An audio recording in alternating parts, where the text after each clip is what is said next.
Assalamualaikum warahmatullahi wabarakatuh.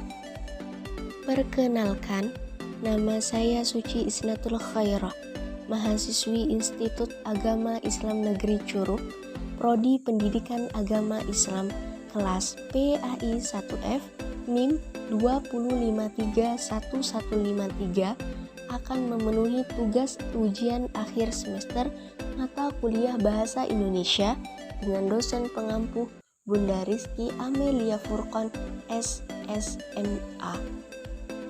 Pengaruh media sosial terhadap kebiasaan berbahasa. Pertama, pengertian media sosial. Media sosial adalah sebuah media online dengan para penggunanya bisa dengan mudah berpartisipasi, berbagi, dan menciptakan isi meliputi blog, jejaring sosial, wiki, forum, dan dunia virtual. Adapun jenis-jenis media sosial seperti Facebook, WhatsApp, Instagram, Twitter, YouTube, Telegram, dan lain-lain. Ada beberapa bahasa yang sering digunakan dalam media sosial. Pertama, bahasa gaul. Bahasa gaul adalah gaya bahasa yang merupakan perkembangan atau modifikasi dari berbagai macam bahasa, termasuk bahasa Indonesia. Sehingga bahasa gaul tidak memiliki struktur bahasa yang pasti. Contohnya lo, lu, gue, aku, kece, dan lain-lain. Yang kedua adalah bahasa alay. Bahasa alay merupakan singkatan dari bahasa anak layangan atau bahasa kampungan.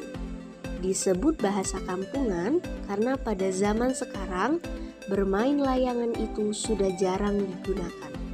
Contohnya seperti move, muup, ako, coli, kamu, dan lain-lain. Yang ketiga, masyarakat di wilayah Indonesia merupakan masyarakat bilingual dan multibilingual, maka tidak terhindarkan lagi peristiwa kontak antar bahasa itu terjadi di dalamnya. Hal tersebut terjadi juga dalam bahasa yang digunakan dalam media sosial. Pengaruh media sosial dalam kebiasaan berbahasa.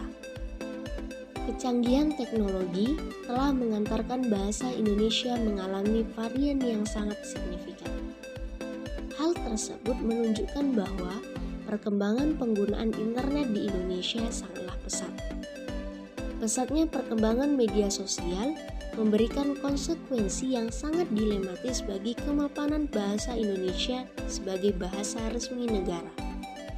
Bahasa yang dipergunakan pada dunia maya atau jejaring sosial semakin mendapat tempat di kalangan anak muda. Ya, sebut saja fenomena bahasa alay.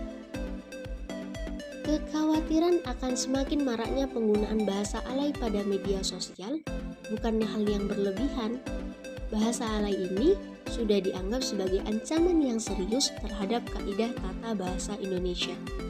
Dalam dunia linguistik, dikenal dengan bahasa baku dan tidak baku. Dan bahasa alay adalah bahasa tidak baku karena tidak mengindahkan kaidah kebakuan bahasa. Apabila hal ini dibiarkan terus-menerus, lama-lama bahasa alay ini pun akan bersifat arbiter.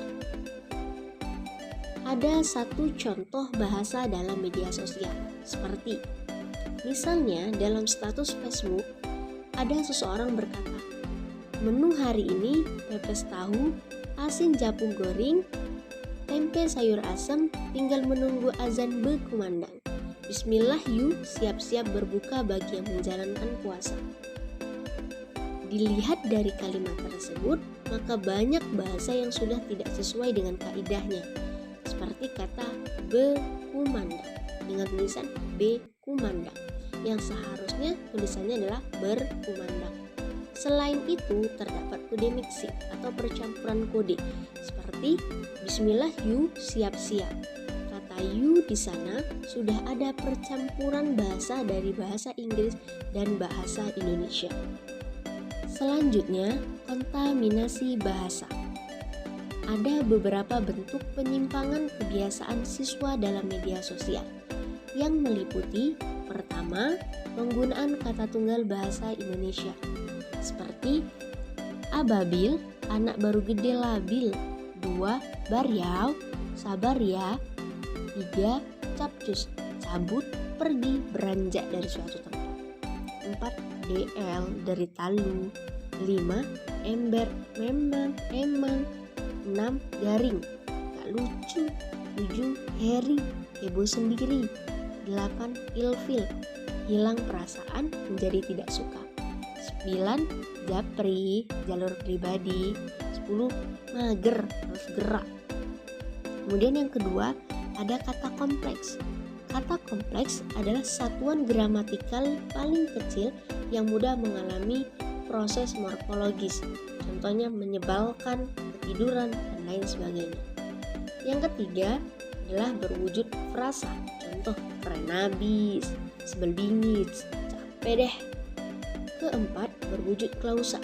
Contohnya, ayo daftar, sukses aja, tidur mula, dan lain-lain. Dan yang kelima, berwujud kalimat. Contoh, saat dia nembak gue, tubuh gue jadi grogi, kayak nggak ada nyawa. Mudahan keluarga yang ditinggalin tetap tegar ya. Itulah beberapa contoh kontaminasi bahasa. Yang terakhir adalah pengaruh positif dari adanya bahasa media sosial, seperti menciptakan sebuah kekreativitasan dalam menciptakan bahasa baru dan menciptakan suasana yang lebih asik. Dalam artian, apabila menggunakan bahasa baku terus-menerus akan terasa cepat bosan. Ada beberapa pengaruh negatif yang ditimbulkan akibat bahasa yang digunakan di media sosial. Yang pertama, kurang mengenal bahasa baku, sehingga tidak lagi menggunakan bahasa Indonesia yang baik dan benar. 2. Tidak lagi menggunakan ejaan yang disempurnakan, EYD, atau Pedoman Umum Ejaan Bahasa Indonesia, PUB. Kemudian yang ketiga, menganggap remeh bahasa Indonesia dan tidak ingin mempelajari bahasa Indonesia yang baik dan benar.